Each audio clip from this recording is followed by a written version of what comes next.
আমাদের এই বাংলাদেশ একটা সোনার খনি, যে সোনার খনিকে জাতীয় আন্তর্জাতিক চক্র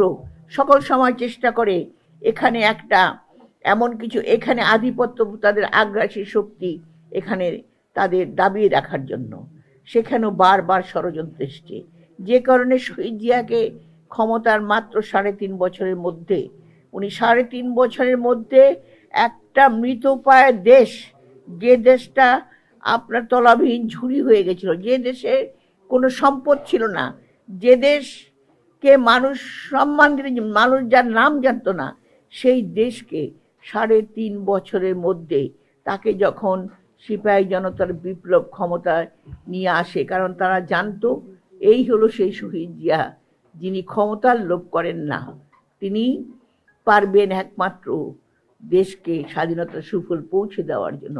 3.5 বছরের মধ্যে বাংলাদেশকে একটা আত্মনির্ভরশীল জাতি হিসেবে পরিণত করেছিল, এবং সেই পরিণত করার পরে বিশ্বের বুকে বাংলাদেশ একটা নাম হিসেবে পরিচিত হয়, এবং সারা বিশ্বে বাংলাদেশ একটা উজ্জ্বল দেশ হিসেবে, স্বাধীনতা সার্বভৌমত্বের একটা দেশ হিসেবে পরিচিতি লাভ করে। এবং সেই জন্য শহীদ জিয়াকে চলে যেতে হয়। তার পরবর্তীতে আমাদের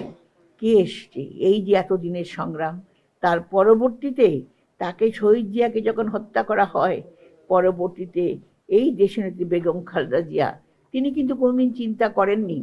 যে তিনি রাজনীতি করবেন, কিন্তু তাকে আমরা নিয়ে আসতে বাধ্য করি এই জন্য। তখন বিএনপি আমাদের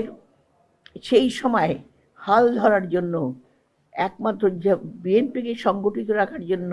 ঐক্যবদ্ধ রাখার জন্য আমাদের নেতৃত্বের প্রয়োজন, এবং সেই নেতৃত্ব উনি দিয়েছিলেন শুধুমাত্র দেশের কথা, দেশের স্বাধীনতার কথা এবং গণতন্ত্রের কথা এবং দলের কথা চিন্তা করে। এবং সেই নেতৃত্ব এত কঠোর নেতৃত্ব, যে কঠোর নেতৃত্বের মধ্যে দিয়ে আজকে দীর্ঘ এতটা বছর তিনি যেমন অন্যায় অত্যাচার নিপীড়নের শিকার হয়েছেন, তিনি যেমন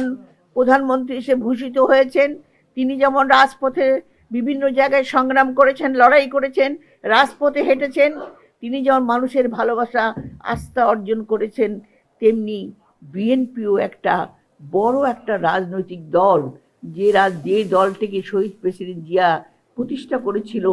দেশের প্রয়োজনে, সময়ের প্রয়োজনে, এদেশের মাটি ও শিকড় থেকে উদ্ভূত একটা রাজনৈতিক দল। সেই দলটা সম্পূর্ণভাবে বেগম জিয়া